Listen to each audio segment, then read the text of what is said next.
Hey everyone, my name is Jake. I am a former Jehovah's Witness, and if there is one story that every single Jehovah's Witness knows about their own history, it is this. At Brooklyn Bethel on October 2nd, 1914, Charles Russell made a monumental announcement. The Gentile times have ended. Their kings have had their day.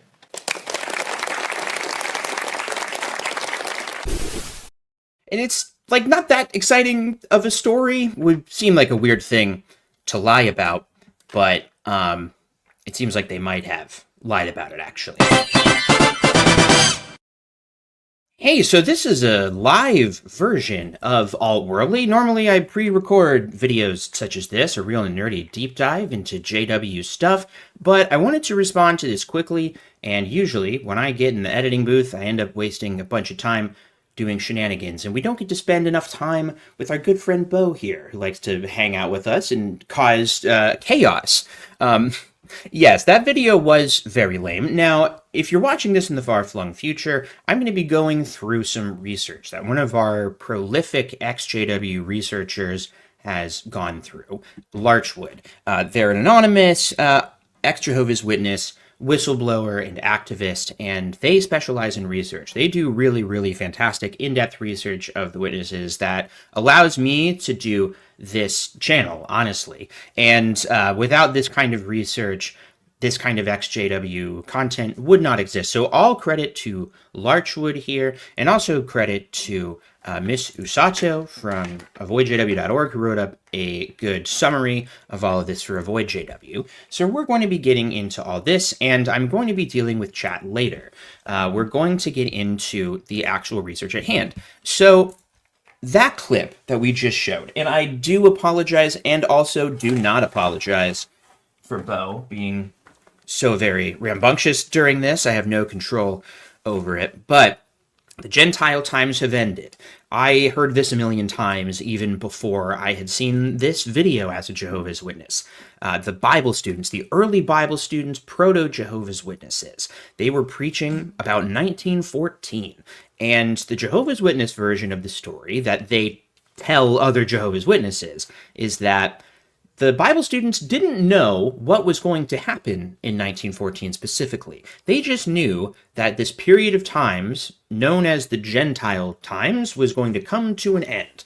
Not exactly when exactly, but it was going to come to an end. And so there was this exciting day when Charles Taze Russell marched into the Bethel breakfast room and clapped his hands 3 times or more, or not at all, spoiler alert, and said, "The Gentile times have ended. The kings have had their day." And yay, we clap, I guess. And so this has been portrayed a couple of times throughout their history. What you just saw earlier was very, well, I guess it's not that old, or maybe I am. That released probably in the early 2000s. This is a slightly more modern version of this from the last couple of years that they show on their Warwick Bethel tours. The Bible students didn't realize what tests lay ahead.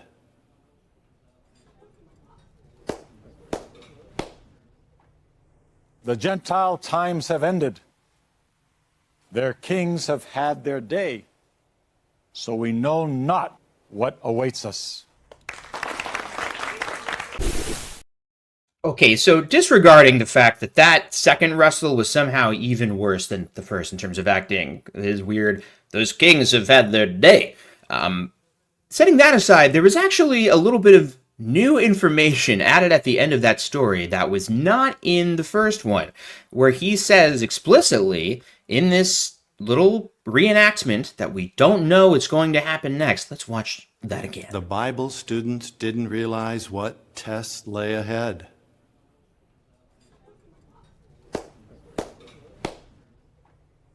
The Gentile times have ended.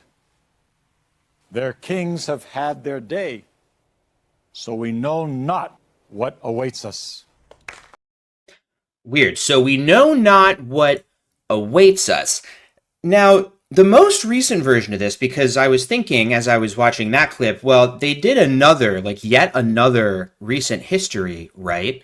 They did at the 2019 annual meeting / 2018 however years work in a group that believes in the Gentile times and overlapping generations, they did show another history that did emphasize that the Gentile times ended and that they didn't know what would happen next, but they completely omitted this iconic Russell story. But 1914 brought unexpected trials that would test the Bible students' faith as never before. The year 1914 came, and it went. Contrary to expectations, the heavenly reward did not come. As they wondered how much longer they would need to preach, Yeah, I'm going to stop it there because it keeps going and they just don't tell this story, which is weird. So what's going on here? Well, let's take a look at Larchwood's research. So Larchwood posted this in the ex-Jehovah's Witness subreddit, and it is very detailed. I've linked it in the description, and if you're a Jehovah's Witness watching this who's curious, all of these sources are just from Watchtower publications. I really probably should have said that up top, but none of this is from extracurricular, apostate sources. This is just Larchwood going through Watchtower's own history and realizing that there's a bit of a discrepancy. So, TLDR. The famous story that Charles Taze Russell declared the Gentile times have ended on October 2nd, 1914 is not supported by any contemporary evidence. The quote wasn't attributed to Russell until 1922, 6 years after his death, and 8 years after the supposed event. Watchtower publications from 1914 until 1922 do not mention any such announcement. In 1975, the date of the announcement was changed from October 1st to October 2nd, 1914, based on a 1957 book, which was not published by Watchtower. We'll get into that. The fact that the first account of the alleged event is published in 1922 when Rutherford was pushing the 1914 narrative is suspicious. And here's the summary before I get into my commentary here. If you, like me, were one of Jehovah's Witnesses for any length of time, you would have undoubtedly heard about this iconic moment when Charles Taze Russell, the founder of the Watchtower Society, announced that the Gentile times have ended and had their day. So, pretty surprising. So, I think the first thing that is important about all of this is that to a Jehovah's Witness, let's establish right up top that we're in nerdy territory here. Whether or not Russell clapped on that day doesn't necessarily make the group true or false. In fact, the entire point of this story is that the Gentile times ended, but it didn't end with the end of the world, which was contrary to expectations. So we're going to go through this research, but put a pin in that, in the wording that Watchtower used in these videos, that there was unclear expectations, that Russell hadn't been clear about what the Gentile times ending would even mean, because that isn't true. And so the Watchtower does have a history of saying untrue things. So this is a weird one to be untrue about. And so here is one retelling in the God's Kingdom Rules book 2014. And this is the 2023 reprinting. This is still a book that you can get at your local Kingdom Hall if you talk to the literature servant behind the desk, which, we talked about in an earlier video. Even if you're disfellowshipped / removed, you can talk to that literature servant and order a book. It's a nice little perk. Bo, you're driving me insane. A letter from the governing body. Dear fellow Kingdom publisher. What a heartfelt greeting, first of all. Dear fellow employee at the company, picture yourself as a member of the Brooklyn Bethel family on Friday morning, October 2nd, 1914. You are seated at your usual place at the breakfast table, awaiting the arrival of Brother C.T. Russell. Suddenly, the door to the dining room opens, and Brother Russell appears. He pauses for a moment, as is his custom. His custom was to pause for a moment, and greets the Bethel family with a cheery, "Good morning, all." But then, instead of immediately taking his place at the head of the table, a thing he did, which is weird, he claps his hands no amount of times and makes a thrilling announcement. The Gentile times have ended. Their kings have had their day. Or how did the guy in the previous video say it? He said, their kings have had their day.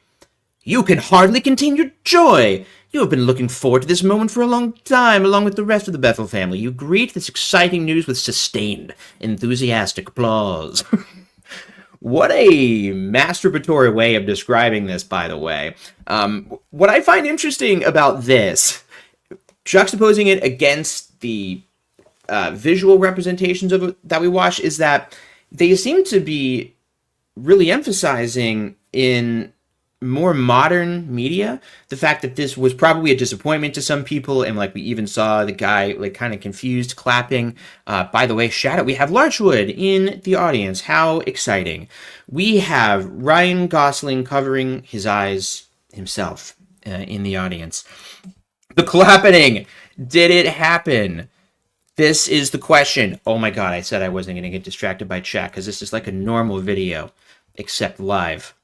And quite frankly, if you want to know what it's like for me to record a video, just imagine, remember when I said just then? I would have cut that out. And all the times when I'm distracted, I would have cut that out. And all the jokes that don't work, and I'm not even sure I've really made any jokes, but in the future, if any of them don't work, that's another thing that I would cut out. But the thrill is that this is live, and I can go on prolonged tangents about just the fact that this is live and really waste your time for minutes on end. Sorry. The story goes that Russell made this announcement to the Bethel family at breakfast, signaling the end of the Gentile times and the beginning of God's kingdom. This event is frequently referenced as a defining moment in early Watchtower history and is taught as an absolute fact in Watchtower/JW literature. So in the Proclaimer's book, which prior to God's kingdom rule was the definitive history book of Jehovah's Witnesses, and it is still viewed that way by Jehovah's Witnesses, because the Proclaimer's book is like a very big, chunky tome of a book, and the God's Kingdom Rules book is like this thin. It's like 130 pages with big colored pictures in it, and it's probably longer than 130 pages, but it's more simplified and more focused on the fact that the witnesses are like fulfilling Bible prophecy. The Proclaimer's book, while still very whitewashed and full of lies, at least gestures towards the idea of this being an imperfect organization that made mistakes. It was slightly more specific. So anyway, in the Proclaimer's book, they once again emphasize that he did this exciting, the Gentile times have ended thing on October 2nd, 1914. And Larchwood has included some screenshots of just, this being referenced many times throughout the publications. There are significant issues with this story, says Larchwood. The published details surrounding Russell's supposed declaration raise questions about its accuracy, and contemporary evidence is completely missing, suggesting it might not have happened at all. Now, what I would like to say about this, certainly the implication as a witness watching this, and, if you're a witness watching this and want to correct me, let me know. But what I got the sense of was that Russell announced this at Bethel, and then it was announced everywhere, because that's how it works. Things are known at Bethel, and then it is put into the publications and sent to the flock all across the world. And so I would have assumed, and did assume, that basically right after this happened, probably the next issue of the Watchtower that they wrote and distributed would have had some kind of summary of this event, because that's huge, right? But that's not what happened. The 1914 Declaration, where did it come from? So, in the April 15th, 1917 edition of the Watchtower, there is a reference to the Gentile times ending, which is pretty wild, by the way, because that's 2 years after 1914, which was kind of the whole thing. However, there is no attribution of the quote to Russell himself. Instead, the words are presented in a general manner as from the Watchtower, without clearly linking them to the man who was later said to have spoken them, and no mention of an announcement. In fact, the words themselves are different than what Russell is supposed to have said. The Watchtower from time to time has set forth the proof that the times of the Gentiles have ended, that the monarchs of the earth have had their day. Yeah, that's very different. This is a slightly bigger version. So this is a scan of the April 15th, 1917 Watchtower. Subheading, Times of the Gentiles. Hang on, I think I said Gentiles. Times of the Gentiles have ended. The Watchtower from time to time has set forth the proof that the time of the Gentiles have ended, that the monarchs of earth have had their day, and that the Messiah's kingdom is at hand. We submit herewith some corroborative proof. Very strange. Okay, so now this next paragraph says, from a legal standpoint, the period of the Gentile dominion ended with October 1914. Speaking in plain phrase, the world there came to an end. True to the words of the great master, the nations were angry and thy wrath is come. So yeah, it doesn't say anything about this, about Russell announcing it. And yeah, when you just read it, it just seems like the Watchtower is saying that in general, they have printed proof of this. But that's pretty different than regaling readers of the Watchtower with this exciting story that, you can really vividly imagine yourself as Charles Taze Russell took a pause, as was his custom, and then clapped a bunch, or 3 times, or not at all. Okay, so earliest published account of the Breakfast story. Pretty exciting. That was me as an announcer trying to get you excited for this next paragraph. The first printed version of the Breakfast story is not until 1922, 8 years after the event and 6 years after Russell died. I think that is odd. I think that is quite suspicious, just because this is the kind of thing that Watchtower generally likes to relay to its readers, and the fact that they wouldn't say it not just in commemoration of Russell, like not right after he died and like, hey, a little behind the scenes story we never told you before. No, this is like 6 years after he died. So in 1922, in the Watchtower, it says, on the first day of October 1914, oh boy, I feel like I need a different voice than I had for the previous Watchtower. On the first day of October 1914, Brother Russell walked into the dining room at Bethel and, clapping his hands, announced in stentorian tones? Is that the word? Stentorian. I'm getting a little caught up here. But let's finish the sentence. The Gentile times have ended. The kings of earth have had their day.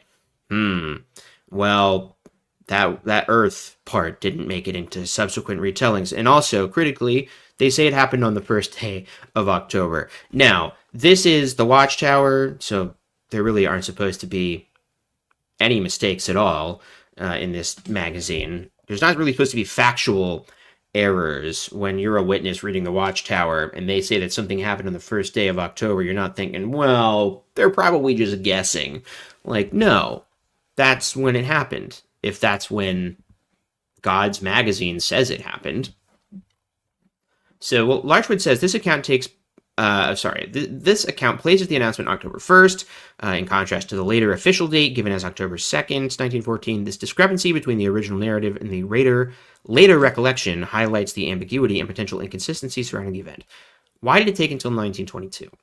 So, the end of the Gentile times was what they were all waiting for. One of the most significant events in mankind's history, certainly significant for the organization. And if I may, let me just pull up JW Facts here, because I think that we should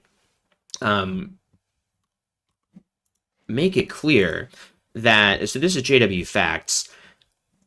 There's just a very handy little table here. What Watchtower said prior to 1914. So, Russell's book, The Time is at Hand, right, in 1911. The year AD, 1878, clearly marks the time for the actual assuming of power as King of Kings by our present spiritual and visible Lord. So Jesus will take the throne in 1878, is what they said. Or not will, did, already did. Jesus was seated invisibly in heaven in 1878. And what else did Russell teach? He said, bear in mind that the end of 1914 is not the date for the beginning, but for the end of the time of trouble. And if you don't believe it, you can get... Wait, is it showing up now that I click this? Yeah, okay, it is. You can look at a scan of the actual thing. You can find scans of it on the Internet Archive. Go to the cool old person in your kingdom hall that has all the Watchtower books. Anyway, so very clearly, before 1914, Russell's teaching was that Jesus began reigning invisibly in heaven in 1878, and that 1914 would be the end of everything, because the end of the Gentile times meant the end of the system of things, as witnesses would now say. So what happened is he was wrong, and as they admit, 1914 came and went. World War I did happen, but it did not bring about the end of the world. So all they did is say, whoa, we were wrong about the 1878 thing. Now we're going to say that Jesus started invisibly reigning in 1914, and that the end of the world is coming whenever. And so he has, Paul Grundy of JW Facts has this: the Watchtower has consistently presented evidence to honest-hearted students of the Bible prophecy that Jesus' presence in heavenly kingdom power began in 1914. And that's from the 1993 January 15th Watchtower. And it's just a lie, because they did not consistently present that.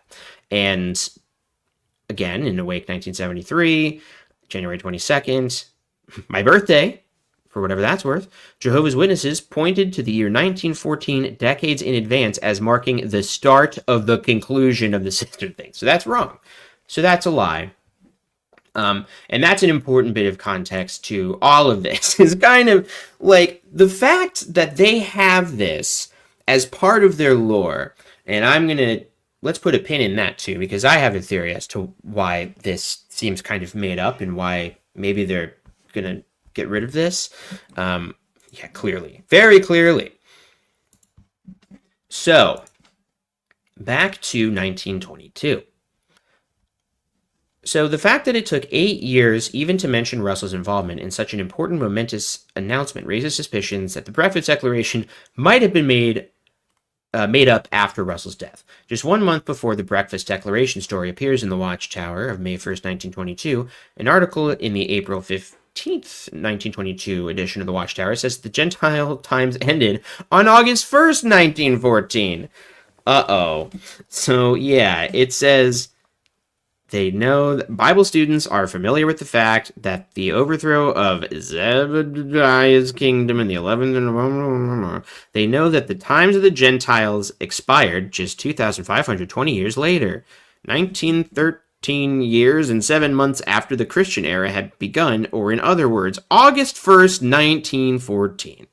All know that that day marks the outbreak of the World War, the time when our Lord served notice on Satan that his lease had expired. Whoa! Now, Larchwood didn't highlight.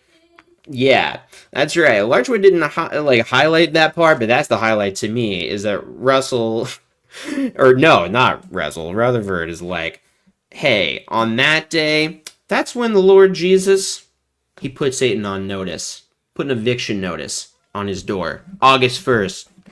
Put it in black and white ink and distribute it across the world. We'll never, ever change our minds. Uh-oh. It's important to note that Russell himself never explicitly claimed that he made the Gentile times have ended announcement. If he had, in fact, made this announcement on October 1st or 2nd, 1914, don't you think he would have published the event in the Watchtower? Okay, yeah, that's what I was saying earlier. Here's an article from November 1st, 1914, where rather than state that the Gentiles had definitely ended and that Russell had announced this fact at breakfast a month before, it questions whether or not the Gentile times had even ended. Fabulous. Here's what it said. The end of the Gentile times, November 1st, 1914, a month after this allegedly happens. Studying God's Word, we have measured the 2,520 years, the 7 symbolic times from that year 606 BC, and have found that it reached down to October 1914, as nearly as we were able to reckon. As nearly as we were able to reckon. We did not say positively that this would be the year. We merely left everyone to look at the facts of history and reckon for himself. Wow. So, I won't read this whole thing, but it is worth reading. For your own personal study, which is what I call reading in my free time. Yeah, so that's pretty fascinating. And reading this, I'm like, man, how did nobody else think of this earlier, because, one thing that makes it a little bit bigger for you guys to see. One of the things that you definitely realize when you're looking into the witnesses, when you're deconstructing and finally looking with an unbiased view, or at least a fresh view at all of this stuff, is it's really clear that after every failed prophecy in the publications, they immediately try and gaslight the members and say, hey, we didn't say anything for sure. And maybe some people took it too far, but we were just presenting facts and let people do, like, it's the same thing that all people do now in the social media age. Like when they accidentally spread information that gets them in trouble or say something wrong. It's like, hey, I'm asking questions. And if people, I don't know, we're just saying. And so that was their response at the time. But the narrative is that, secretly at Bethel, they knew that the Gentile times had ended because Russell clapped during a special breakfast? Absolutely nuts. Okay, and this is really crazy. In 1915, Russell gave a lecture, which was published in the July 15th, 1915 Watchtower, where he talks about the Gentile times having ended, but without any reference to a particular day in October or any announcement. The Bible indicates that the Gentile times have ended. Their kings have had their day. They have made a good showing in many respects. Many of the governments have done wonderfully. No, okay, so he goes on and on. But yeah, doesn't mention October. He does say the kings have had their day thing. And so it does kind of seem like maybe, my gut instinct now reading this is that this kind of became a folk story because a few different stories got mashed together, and then it got at some point printed as historical doctrinal truth. But because this is a live stream, another thing that I would cut out is me sipping water. But thankfully, during live streams, we have a way of concealing me taking a sip of water. My church had been giving me ass to drink, but now I was freely receiving, the water of life. And as always, I'm very sorry that I made that. Okay, well, pretty bad. Even up to 1926, at least, there was speculation about the exact date of the end of the Gentile times. August 1st, September 20th, and October 1st, as I like to say, had all been named at one time or another. If the wise and faithful servant had said it himself in 1914, why was there any doubt? Yeah, like, the implications of that would be pretty wild. That would mean that within Bethel, there would have been a real scandal going on because you as part of the Bethel family know that Russell has announced this thing, but for some reason, in all of the magazines, they're saying that we have no idea, that we don't know, and maybe it's in August or September 20th. So, pretty bad. Pretty bad for Watchtower. Doesn't really make sense. October 1st or 2nd. Until 1975, Watchtower were retelling the Russell story with the date of October 1st, 1914, as seen in the July 15th, 1950 Watchtower. So that's pretty bad. We've got some screenshots here. And these are taken, by the way, right off of Watchtower Online Library. So these are things that if you want, if you're a witness, you can literally look at this right now. It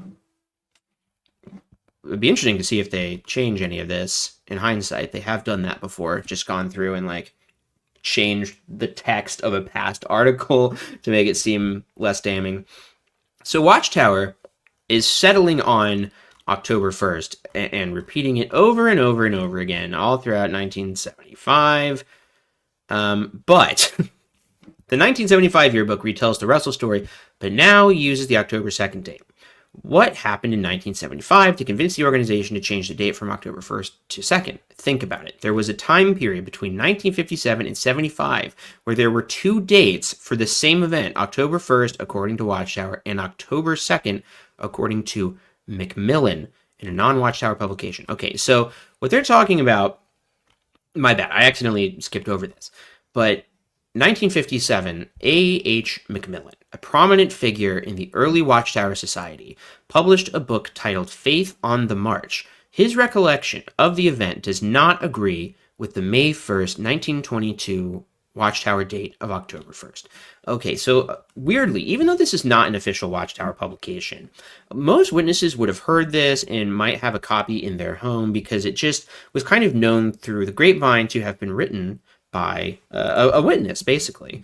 And I'm pretty sure that in a video that I was looking at like 5 seconds ago, 5 seconds before I started recording, they play like a clip from A.H. Macmillan in one of these little Russell history things. So let me see if I can find that real quick.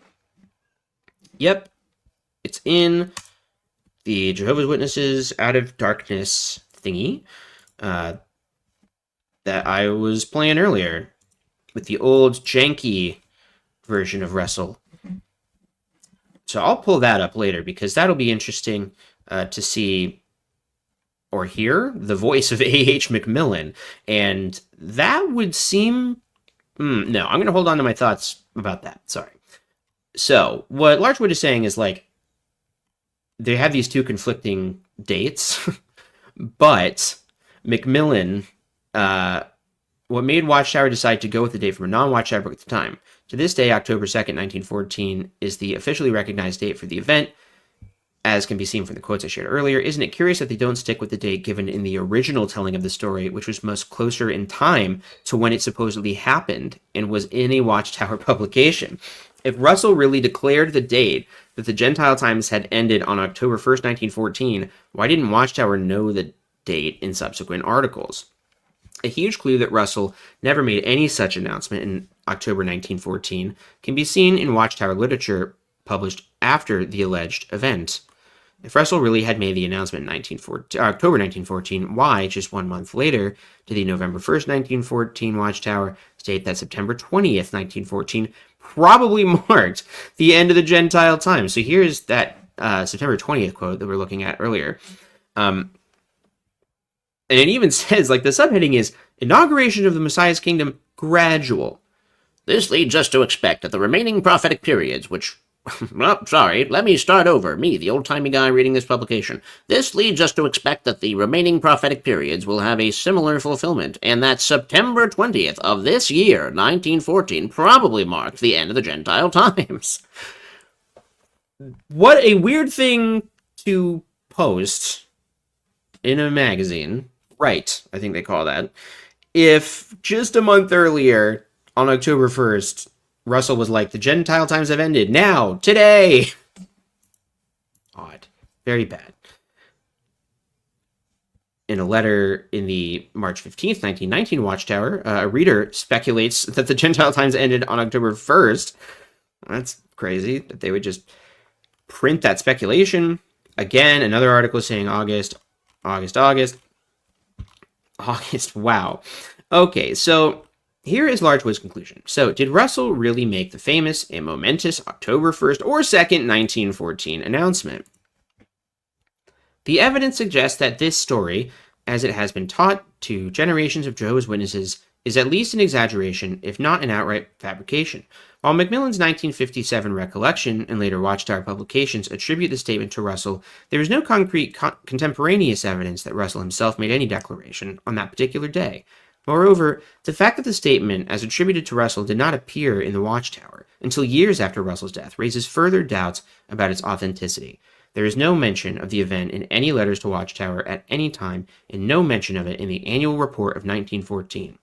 I am limited to 20 images on here, but I will post the image of the 1914 annual report in the comments. The introduction of the Russell Gentile Times announcement fits conveniently with Rutherford's agenda in 1922.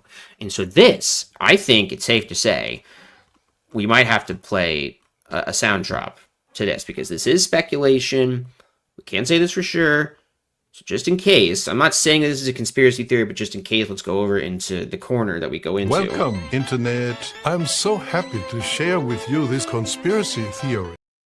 I am very happy to share this with you, but it's not mine. It is Larchwood's. So, their speculation is, once I find where I left off, the Watchtower article introducing the anecdote for the first time would have been written by Rutherford himself. It is known that Rutherford wrote the leader articles at the time. 1922 was a time of significant transition within the Watchtower Society. After Russell's death in 1916, Joseph Rutherford, as I sometimes call him, took over as the president, and he was deeply involved in shaping the direction of the organization.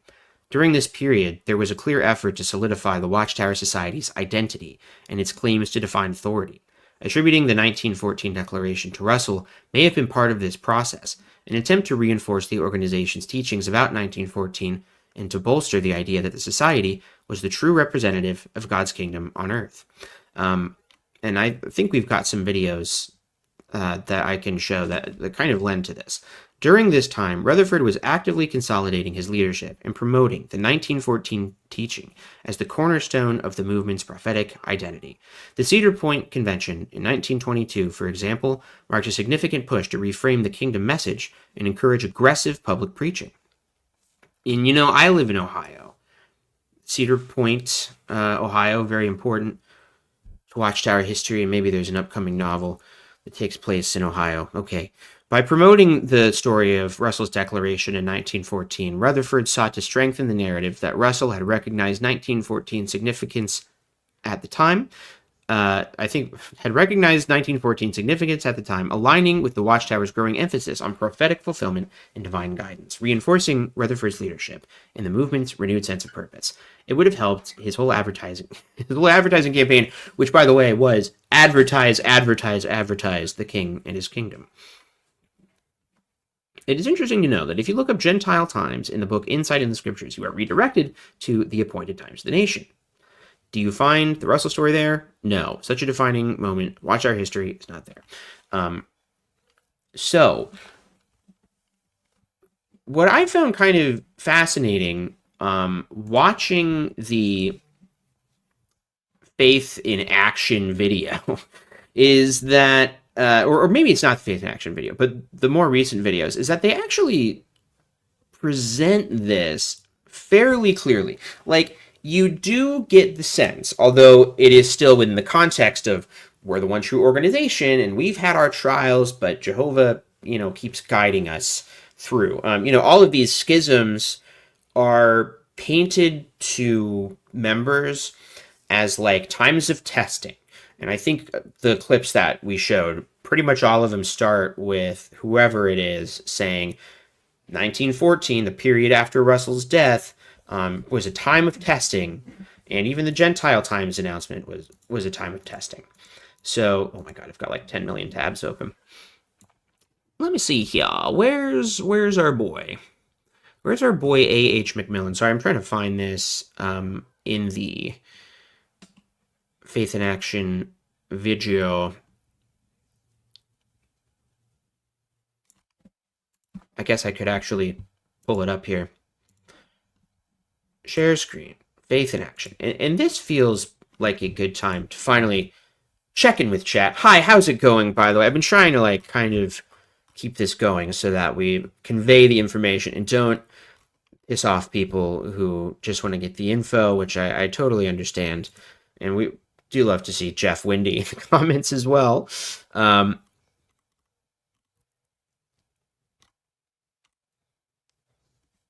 know this ex-flat earther. He'd been on the internet for 10 years preaching flat earth until he went to Antarctica and witnessed the 24-hour sun and realized he'd been wrong the whole time. He says he can't believe how stupid he was and it took him so long to accept reality. A lot of exJWs can relate. Yeah, this is that flat earther that I don't remember which YouTuber it was, but he paid for a flat earther to go to Alaska. By the way, I want to shout out this comment, which compliments my attractiveness, which is always welcome. Russell died in 1916 on Halloween. Oh, absolutely. That's a very important part of Not a Cult, by the way, my upcoming book, the fact that Russell died on Halloween. Is it true that Rutherford invented the Paradise Doctrine? That's a good question. Sort of. Millions now living will never die. No, that's not related to this. Okay, sorry. That was a brief chat interlude. First of all, let's bask in a few amazing moments here. This, just Watchtower history. This is very Severance-y. This could absolutely be in the, oh shit, what's it called? the wing, the babe, what's it called in Severance, where the little museum area? Preservation wing? Enabled him to observe millions of people and to see firsthand what it would really mean to let the light of truth shine into all the earth. This, like, I mean, better than some of my green screen usage on this channel, but amazing. But unfortunately, sad times were ahead. They love showing off the Bible photo drama of creation. They have this weird apocryphal history where they're basically insinuating that the Bible students and Charles Taze Russell maybe invented color cinema, which is, not true. Okay, so let's get to how this video presents 1914, a marked year. Marked. Yeah, it was marked as the end of all things, very explicitly. Oh, you can hear him tip-tapping away. In 1876, Russell had written an article in Bible Examiner entitled Gentile Times. When Perpetuity! Perpetuity wing. Christina yelled it off screen. I didn't see chat. If anyone wants to claim credit. do they end? You're wrong. It was Christina. In which he stated that the 7 times will end in 1914. People in chat did say it. Okay. Russell concluded, on the basis of the tree dream recorded in Daniel chapter 4, that the dynasty that began with King David would be restored 2,520 years after its overthrow.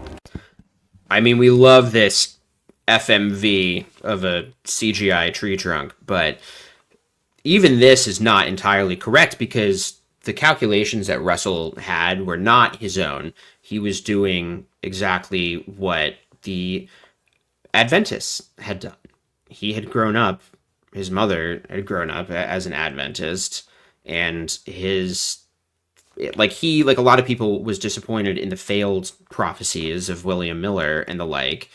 And it's this guy, that story where he stumbles down to a church one night and it restores his faith in God. Well, it was an Adventist church, and it was an Adventist preacher named Jonas Wendell, who was essentially had this like little monograph or pamphlet thing that was a few pages long that was essentially exactly what Russell ended up doing, but it just had a different date. And so the whole story about Russell is just a complete lie. He just was a plagiarist who stole other people's ideas and remixed some things and added his own little twists and turns, with maybe some extra Zionism in there. But even that wasn't totally his own thing. During those years, no Davidic king would rule. The Bible students referred to that period as the Gentile times. I don't know why, but I was trying to avoid saying the trees. I'm like, people aren't here for that. People aren't here for the trees callback, from a callback to my least known videos. What would happen at the end of those years? They reasoned that since Jesus is the only one qualified to assume the throne of David, then Christ himself would begin ruling in 1914. Right, this is the total bullshit. The whole thing, complete bullshit. I was really blown away watching it. I haven't revisited this since waking up, actually, other than to pull a couple clips for B-roll for videos. As you can imagine, it's not very tempting to sit down and watch this for an hour uninterrupted, but I totally forgot about the visage of the CGI Lord smiling down upon Russell and his associates. And this is just another very strange thing. Like, yeah, Russell had some friends. He had Nelson Barber there at the beginning, but the idea that the movement was started because a governing body-esque group of men came together and were just letting scripture interpret scripture and just being like, ooh, bing, bang, boom, this verse points to this, and if we add up the math here, it points to over. Like, no, it was all Russell. It was his face on everything. Like, the poster for the photo drama of creation is just him. It's Pastor Charles Taze Russell. It's his name on everything. It's his face, and they've just totally changed this over time. But you can see watching this, like, it is like Severance. It's the way the Egan family has kind of turned a very boring history of a corporation into this divine thing. As the only one qualified to assume the throne of David, then Christ himself would begin ruling in 1914.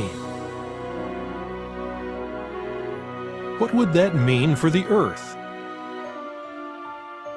Reasoning on Daniel chapter 2. Ortbo, legitimately, I mean, let's have a little Severance powwow at the end of this, because Ortbo makes me laugh every single time I see that anagram. That show is so good. In Matthew chapter 24, the Bible students preached that a time of global anarchy would come, which would culminate in the end of the system of things.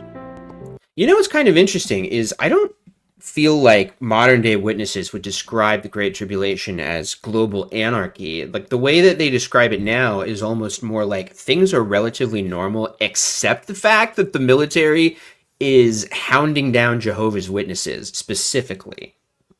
they're kind of imagining a global police state, but the only thing that the police are policing are Jehovah's Witnesses.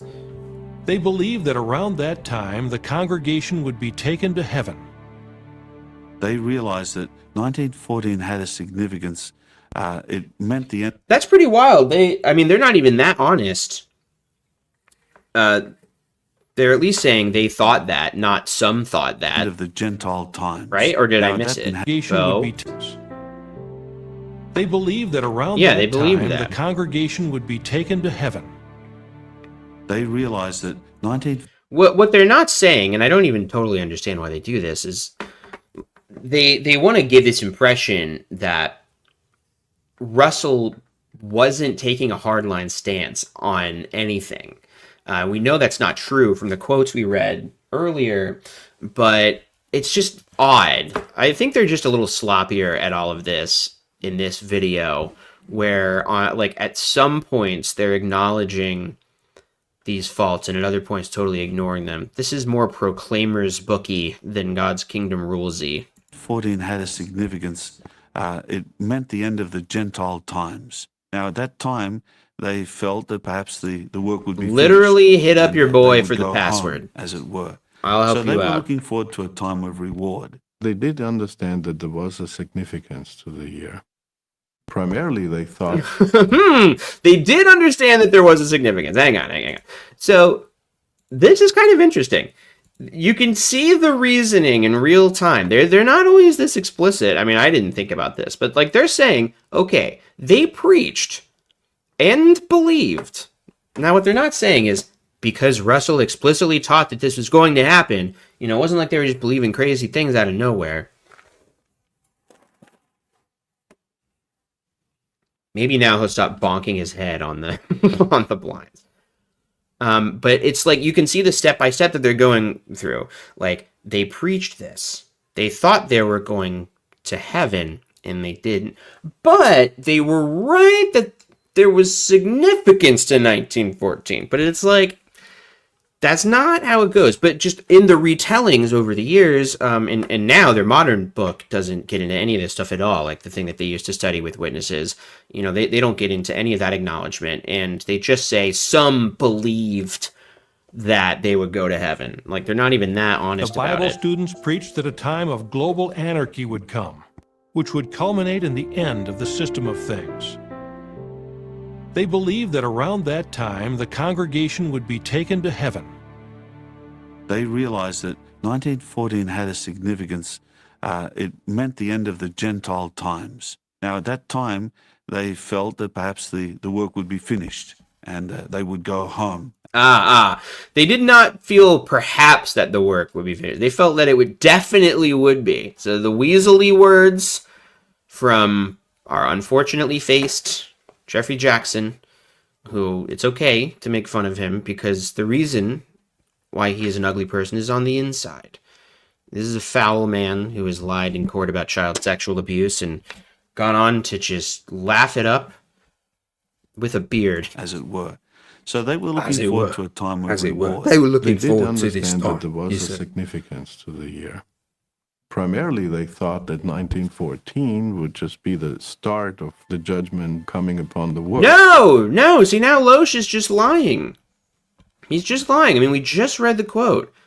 Russell specifically said, it is not the start, but the end. So here Loesch is saying the exact opposite. I know that we're getting a little bit off of the like Gentile times ending thing, but I just want to get why this is important, because it's not really about a guy clapped and said a thing happened. It's the way that this information has been twisted throughout time and how it evolves and how, frankly, just lining up 2 or 3 publications that are still publicly available on their website reveal this to be fraudulent. Or Armageddon.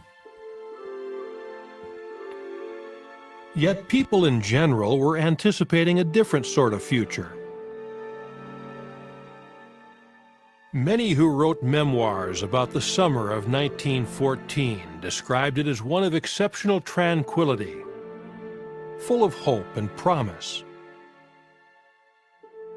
Some analysts felt that in 1914, conditions were better than ever for achieving world peace. Some analysts thought. I want you to think, anytime you hear something like that,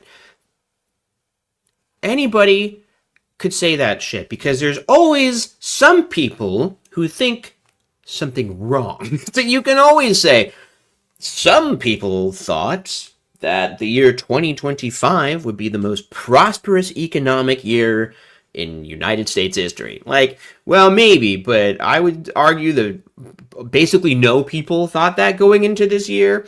But you could see how you could say, well, some people thought that. Yeah, maybe some people thought that, but they were wrong, and their opinion was in the minority to begin with. What the Bible students had been preaching about global anarchy seemed highly unlikely. Oh, that's rich. But the Bible students counted the days and continued working. Counted the days. Hey, why did they have a countdown calendar? That's interesting.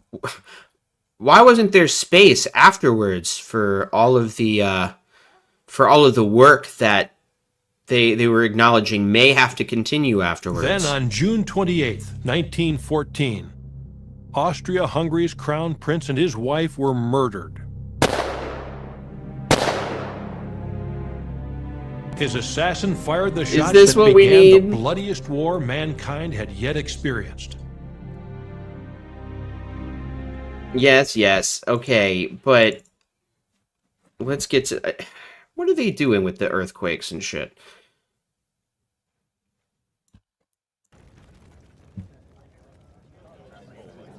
At Brooklyn Bethel, on October 2nd, 1914, Charles Russell made a monumental announcement.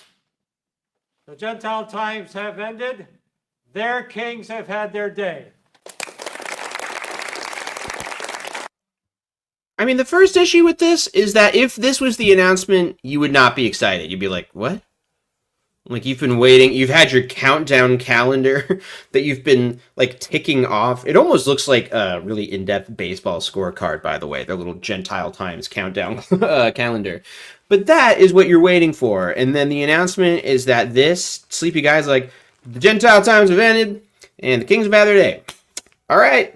Like, that's not nearly as exciting as it is in the God's Kingdom Rules book. Expectations were still running high. Many of the Bible students were hoping for an immediate heavenly reward. Why? Why were they hoping for that? Why were many of the Bible students hoping for that? No. It's that all of them were expecting that because they had been told that that's what would happen for sure. And I might just say, my mother, she was ready to sell up everything in the home because she thought that the end was coming in 1940. And her... I might just say that my mother, John Barr... This guy had the most amazing voice. Howie Rutledge Tran, whose interview with Lloyd Evans I referenced in a recent video of mine, worth watching for his impression of Brother Barr alone. It's amazing. Feelings were that of a lot of the brothers back there. Despite such expectations, the distressing world conditions that erupted in 1914 would not mean that the Bible student's job was done. Russell felt sure that a great work remained. He wrote, We should lose no time dreaming that the door is shut. There are people who are seeking the truth. Okay, so it just... something to keep in mind for if you are maybe worried a little bit that you might be in a doomsday cult. Here's something to keep an eye out for, is when doomsday comes and goes without the doom on that day, the cult leader will never, ever, ever say, wow, I was wrong. I'm so sorry. I shouldn't have got up your expectations. I don't know what I was thinking. No. They'll say, the door's not shut. There is still work to be done. Something invisible happened on that day. I know that for sure. And so we're just going to keep on going. And then they die of cystitis in a train. People who are sitting in darkness. The Watchtower, One of Christ's brothers. February 15th, 1915. yet Russell would not personally reach those people. I think that you would sell up everything because you're like, honey, there's only 3 months till Armageddon. Let's just sell everything and have a 3-month vacation. Enjoy the riches of this system of things before the end. May as well. And then, oops, you gotta go back to work on October 3rd, 1914. In 1916, in the course of a preaching tour, he died at the age of 64. That's why the Beatles wrote that song. It's about him. That's true. He had spent his entire fortune preaching the Bible's message.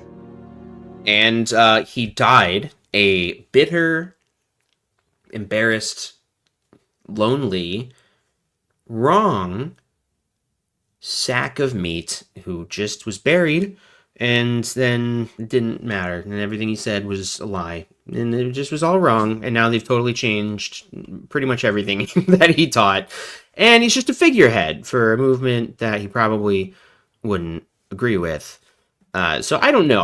Part of the issue with this is like, I don't know, it's tough to spin this into a good story.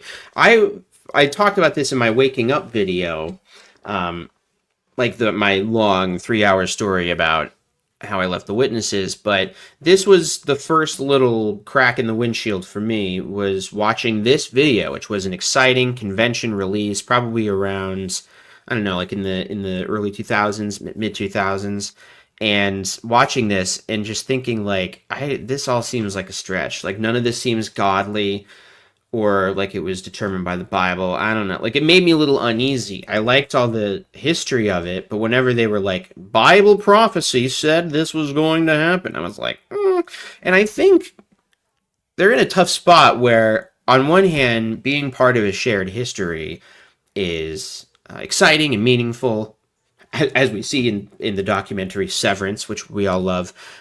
But the real history is very mundane and earthly and human and full of backbiting and lying and lies and things that aren't true and falsehoods and manipulations and misinformation and fake news and lies. Noted pastor. Whereas the majority of the Bible students kept studying Hey, it's footage the Bible from the and trailer I sharing made its for Not a message. Cult. Sorry, I'll stop doing Others that. simply could not overcome their disappointments.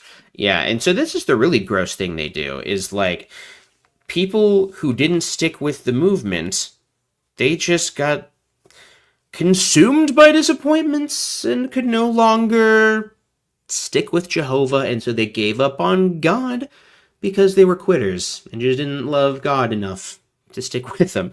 When the reality is, people who were really paying attention to this movement and took it seriously were living in expectation of 1914 because they knew that that was supposed to be the end of all things and they were supposed to be taken up to heaven, and then that didn't happen. And so when that happens, yes, there are people who fall away from the movement, but what happens to the people who stay? Well, they become even more militant, and it becomes just even more sunk cost fallacy. Like, when you think about it, for like a modern day example, that where you can kind of see it all play out in real time, was QAnon. Like, they had prophesied that the storm was coming, and January 6th was supposed to be the storm, right? That was supposed to be the fulfillment of what their group was prophesying, but it didn't end with Trump staying in office. It ended with the votes being certified and all that, and so that's kind of their apocalypse delayed. And so now that contingent, in the aftermath, had like some people fell off. But for the most part, it just sort of evolved into different things. And now you don't necessarily hear so much about QAnon as you do Christian nationalism, because they all have just kind of merged, and they just incorporate the failed prophecy into a new part of their history. They just kind of shift the goalposts, but it's the same thing. That's why I find it kind of interesting to look at the modern day equivalents, because you can see it happening just psychologically to people. You can see them kind of rationalizing through these things, and that's what When Prophecy Fails is about. That famous book by Robert J. Lifton, and all of those. There are other researchers too, but it's really the first modern work on cults that's very relevant, and they follow a UFO call, and they had a definitive end date for when the world was going to end. And a big part of the book, and in my opinion, the most important part of the book, is them following up with people after the UFOs did not arrive. And like a couple people leave. Most people stay. And in hearing their reasoning why they stay is a really important seminal piece of cult psychological research. And so that's what we're seeing here. And so on some level, maybe it doesn't really make a difference to Jehovah's Witnesses whether or not this happened, but you just kind of see how on the fly they're attempting to incorporate these failures into the larger story that they need to be true, which is that we are the truth. Larchwood says, if you look at all the letters published by Watchtower back then, they wrote about everything, but not one of them mentioned the Russell announcement, not even when he died. And yeah, I think the fact that they didn't even mention it when he died is quite suspicious. Now, maybe I can get to my theory. I was going to keep on watching this because I swear to God, there's an A.H. Macmillan quote here. Actually, I know how I can find it. Maybe if I can get JWS to work. This is just shout out if you want a really useful database. Now, unfortunately, the publications only go up to 2023, so for more recent stuff, you can't use it. But if you want to search video subtitles or search all Watchtower publications that go back before the stuff that they have on their official website, JWS is amazing. And so, do I still have it copied? I do. Okay. Macmillan. And so there's a few. A.H. Macmillan. History. Yeah, this is what we want.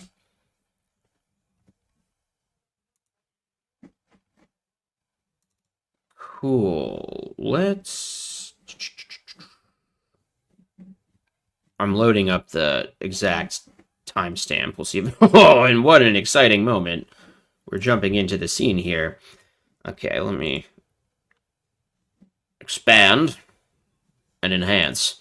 And just to reset, we're looking at this because A.H. Macmillan is the first person to kind of refute the October 1st narrative of when this Russell announcement happened, because in his non-official history book, Faith on the March, he has this date October 2nd, and then ever since that book, they stick with it.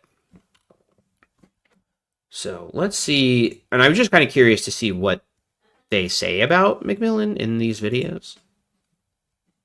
Maybe they'll tell us about this mad guy. And the result was eventually about a 5-hour tirade against Brother Rutherford, where a number brought a lot of unjust accusations against him.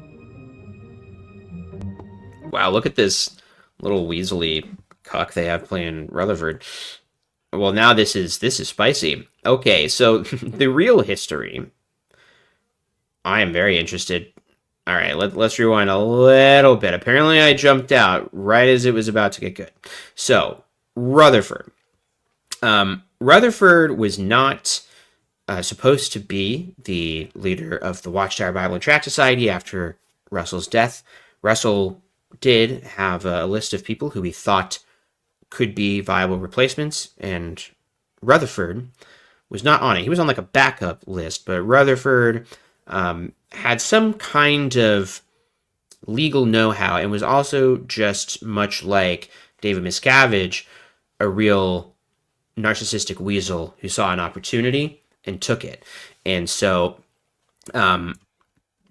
let's look at their spin on the schism, because something that Rutherford absolutely did was he found a way to use Russell's legacy to his benefit, much in the same way that David Miscavige did with L. Ron Hubbard, and when there was an inevitable schism after that.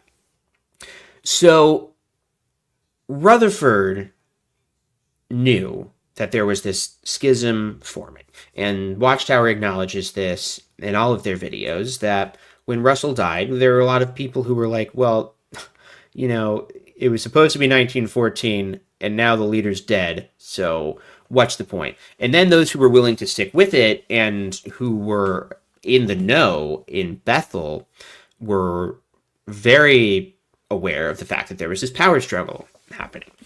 So Watchtower lies and says the obvious choice was Rutherford. Actually, I don't even know if they justify it at all, but he took charge. But it was a time of testing for the group, because it was a time to test whether or not they were really followers of God, or if they were followers of men. You know, were they followers of the truth, or were they just creature worshipers?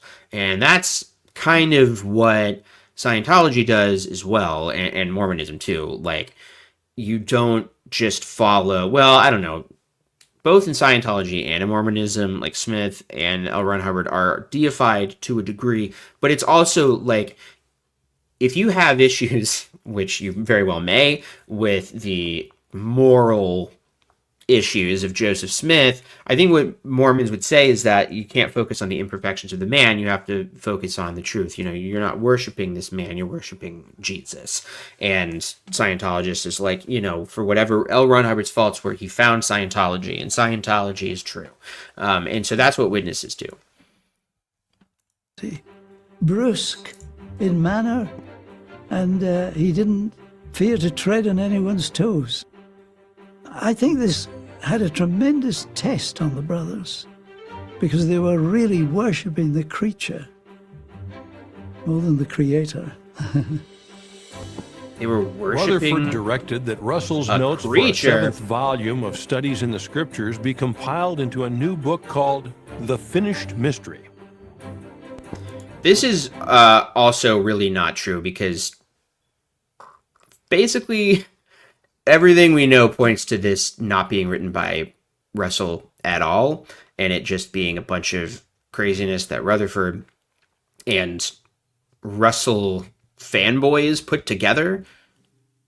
But they definitely marketed it as the finished teachings of Russell.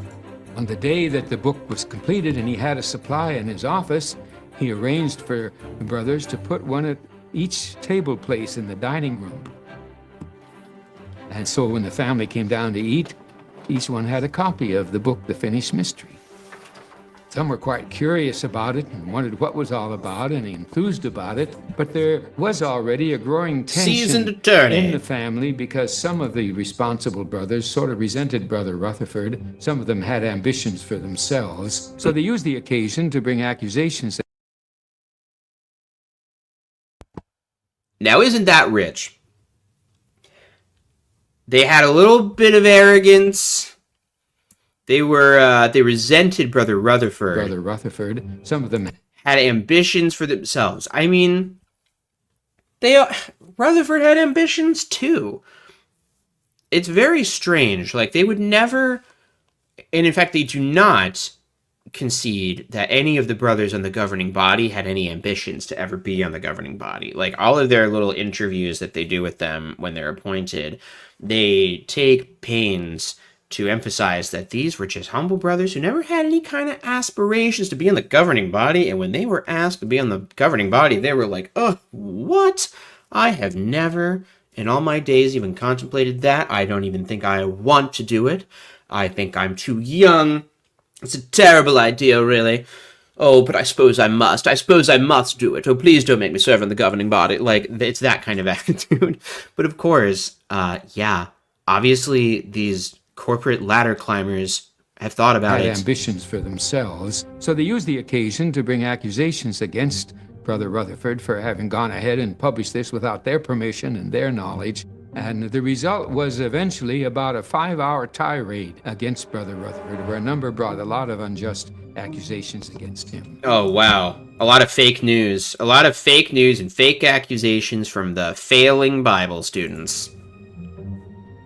Brother Macmillan tells that, well, that day... You know, maybe they were offended about this abomination that he printed with Russell's name on it. They left the dining room and most of the food was uneaten and the family was very sad. But in the community at large, people were taking note of the finished mystery. What does that mean? That, when you think about it, that sentence meant nothing in an impressive way. In the community at large, whatever that means, people were taking note of the finished mystery. Like, generally, people noticed that a thing existed. What are we saying? Why are they like this? Commit to saying something, cowards. We're taking note of the finished mystery. They originally planned on a distribution of about less than 100,000, and within a short time, over 850,000 copies had to be printed. Yeah, they can't use words like sold. Hated the book. Did they have to be printed, or did they just print them? Because this is a big problem when it comes to the numbers that Watchtower uses to be like, we distribute our magazines in 58 trillion languages, and we print 45 million copies of The Awake every single day. Like, well, you own the printing press, and all the labor is free, so they can print as much as they want. Their overhead cost is just ink and electricity. That's all. So they can print as many millions as they want. It is the spam text approach to advertising. I mean, this is why companies use leaflets and flyers. You throw 10,000 flyers into a community, maybe 100 people show up to use the coupon or to your event or whatever. And like, that was their approach to publishing forever. I am just stopping down on this for a quick tangent because I have had a couple people say recently that like Watchtower has always been a real estate scam. And that is not true. They were not always a real estate scam. They used to be a publishing scam. And when the publishing industry died, they were they were in a tough situation for a while, but they figured out how to be a real estate scam with some slight publishing upside. But, you know, now they basically don't publish any paper materials at all if they can help it. And all of their money comes from selling properties for a profit and voluntary donations. So Yeah, just to emphasize, they weren't even so worried about real estate back in this day. The clergy hated the book. How about literally everybody who wasn't already a Jehovah's Witness or an evangelical person at the end of their rope hated this book? It exposed their unscriptural teachings and practices. I'm sorry to pause it every 2 seconds, but it's just like, I haven't watched this since I was a witness, and this imagery is really important because your impression as a witness is that the clergy hates you. Clergies hate him. Learn how to preach 8 Bible truths with this one simple trick. Like, the imagery that they're showing is like people in the clergy getting together and like looking at this book and be like, oh, those witnesses, how dare they? They're up to it again. We must stop them. And like, no, that's not what's happening. If a clergy member got that, they would probably look at him like, good Lord, and like throw it in the trash. And maybe they'd be offended theologically, or yes, offended because Russell and Rutherford were constantly talking about how the clergy were going to be violently murdered any day. But, that's the other thing. Like, Russell and Rutherford really did the trigger the libs mentality, which is just to be really, really mean to the clergy. And it's like, yeah, it did make them mad. Condemned them for their involvement in the World War. The clergy fought back, using the heightened patriotism of wartime to their... I could be wrong, but I mean, I think one of the very early things that Russell spent his fortunes on was a printery. Like, if it wasn't Russell, I think it was Rutherford, but they may have contracted it early on, but I mean, part of the whole thing was buying a printery, and they've got all the workers. So, and I remember at one point, their biggest concern was just that, like, paper costs had gone up because of the war. Trade shit. Advantage. They falsely accused the Bible students of sedition, espionage, and treason. And they urged the U.S. government to halt their work. Yeah, I mean, we don't have time to get into all that. Well, I'm glad that we got some larger context for this. Yes, Watchtower History Channel, absolutely wonderful. Maybe next time we do a historical stream, which I really enjoyed doing. I think we should do another one of these.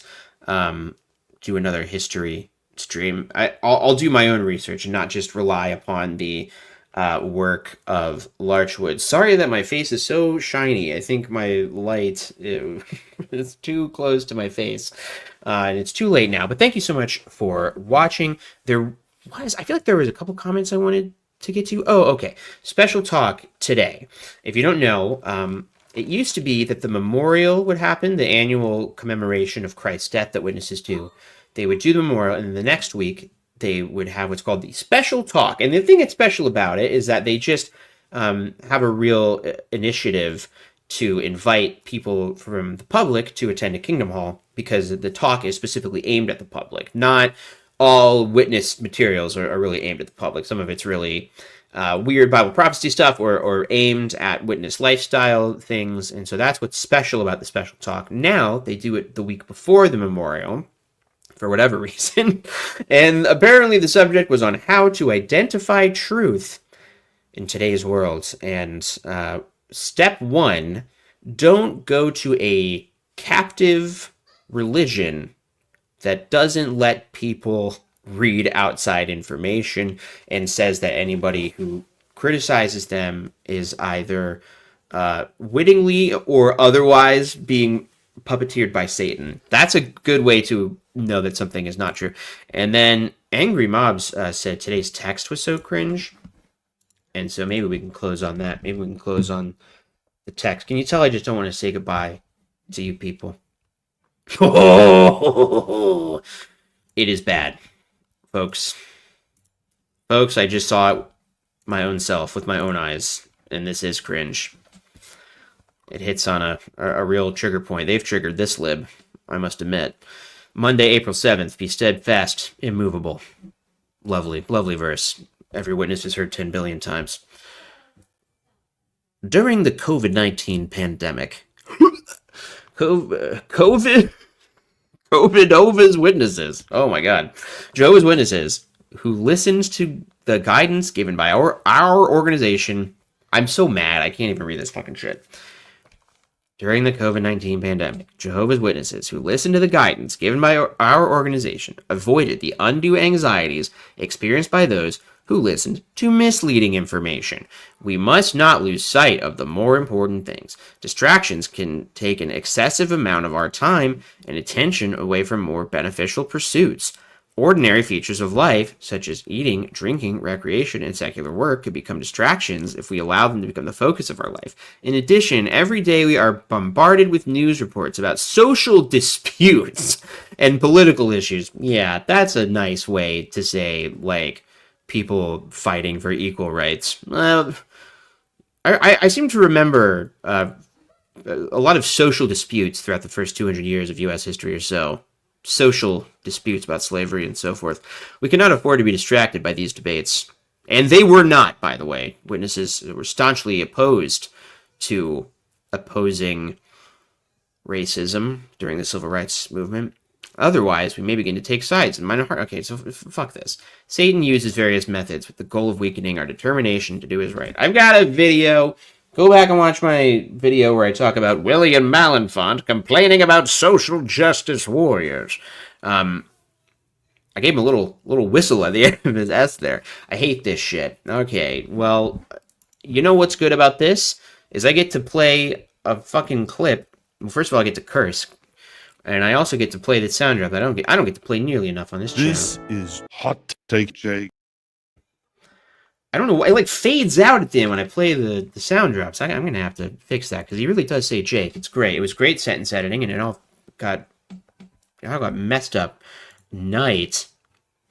How dare people leave just as I'm getting to my ramblings about COVID-19? No, that's not what I'm giving a hot take about. What I really hate about this kind of stuff is like Watchtower has plenty of uncontroversial common sense advice. Like, it's good to be nice to people and to make peace with people that you're in an argument with, and that it's good to live a healthy lifestyle and not drink too much or eat too much, and to get regular exercise. And that vaccines are, generally speaking, good to get unless you can't get one for some kind of medical reason or whatever. Okay, but because this is a cult, and because the world is awful, you know, anti-vax people who leave the Jehovah's Witnesses, perhaps because they are anti-vax already, and being mandated to get the vaccine is what caused them to wake up from the Witnesses, like, it's really frustrating, because the reason why it's a little annoying that Jehovah's Witnesses take such a strong stand on this is because they did it for fear of government reprisal. You know, they were worried about being perceived as yet another crazy anti-vax Christian religion, first of all, that was associated with Trump, and they didn't want to be associated with that. And also because they knew that they would get in trouble. They would get in trouble. They would get, whether it was social media trouble, and I think that's probably what they were mostly worried about. Nobody, contrary to right-wing misinformation, you know, it's not like any organizations were actually, like, sued for not following COVID protocol or something, let alone churches.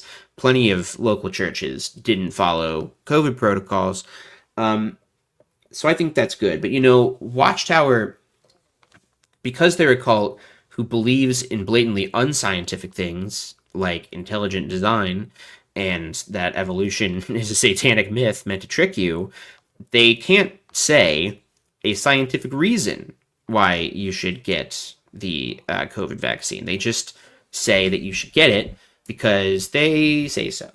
And that is not a good reason. That's not a good reason to get a vaccine. It's just because somebody says so. And that is the straw man that anti-vaxxers use. They're like, well, I'm not just going to get a vax because somebody told me to. And it's like, well, it's not just somebody telling you to. It's that we know this works because of science. And I'm sorry if you feel like you're being told to do something you don't want to do, but this is just, it's good, generally speaking, for mankind if more people are vaccinated against communicable diseases and such, like measles.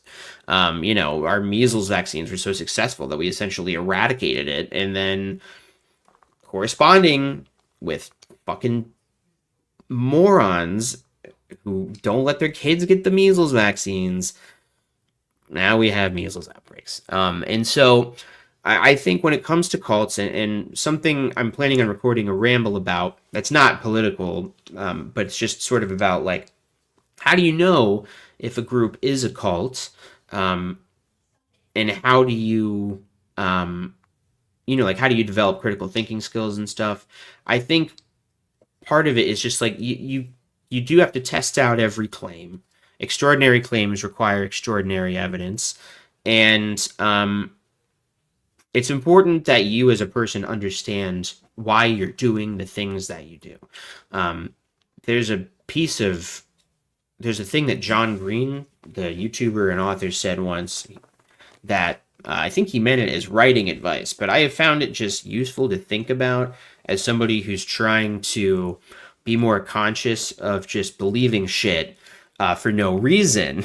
As someone who used to be in a cult, clearly I'm pretty gullible. The advice was pay attention to what you pay attention to. As a writer, that advice is like, the fuel to what you're doing is details. So you should actually pay attention to details in life so that you can take that stuff in and use it in your writing. But I think just as a thinking person, it's good to be conscious of, not just your media diet, but your beliefs. Like, pay attention to why you believe certain things. Sometimes I have felt really worked up about believing something, but then through conversation, I realized that I don't actually feel that strongly about it, or I was just misinformed, or I kind of had a misconception of what this thing was in my head. And so just kind of tracking every belief as to why you believe it. And if everything seems to go back to this same source, then that might be bad. That might mean that you're in a cult. Anyway, this COVID thing did indeed piss me off. But we got to do a hot take, Jake, and that's great. So do remember, folks, and I'll keep it real simple. Now let's be real simple. You can get merch. I've got some merch if you want cute designs on a cup or a shirt. These clothes are designed to sexually excite both men and women. And also, I am sorry for getting a little political, but unbeknownst to you, we were in the politics. It's difficult not to take sides in politics. It's very difficult because we are aware of the issues. Very good, folks. All right. Well, thanks so much for watching, and stay tuned next time for me doing a different video on a different subject.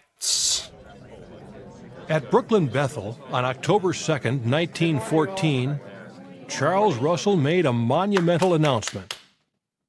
The Gentile times have ended. Their kings have had their day.